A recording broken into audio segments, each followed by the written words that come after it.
Räägu parki sai sel suvel võib öelda esmakordselt üles slackline tasakaalurada avalikuks kasutamiseks ja on osutunud see väga populaarseks, nii et kõik huvilised saavad siia tulla proovima.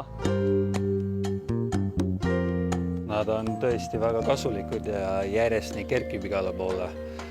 Lasteaedadesse, koolidesse, parkidesse, et see kutsub lapsi õue liikuma, arendab tasakaalu.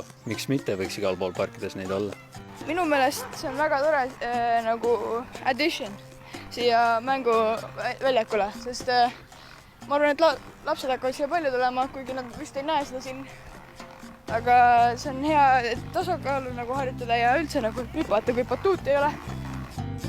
Eriti just sellise tasakaalulindi eelis on see, et seal on ka abiköied. Et nagu jalgrattal käivad abiratta külgedel, siis samamoodi saab kasutada neid köisi, et alguses oleks lihtsam ja pärast, kui on juba lihtne, saab neid kõrvale jätta ja niisama proovida. No, kogu selle atraktsiooni ülespanek, toetamine, hooldus maksab suve jooksul üle 1000 euro. Sellel ei ole ainult sportliku funktsiooni. Spetsialistid ütlevad, et see arendab aju, on hea stressile ja kindlasti ka vaimsele tervisele, nii et selline tasakaalurada võib tunduda, et on nagu füüsiline tegevus, aga tegelikult on see mitmekülgne tegevus.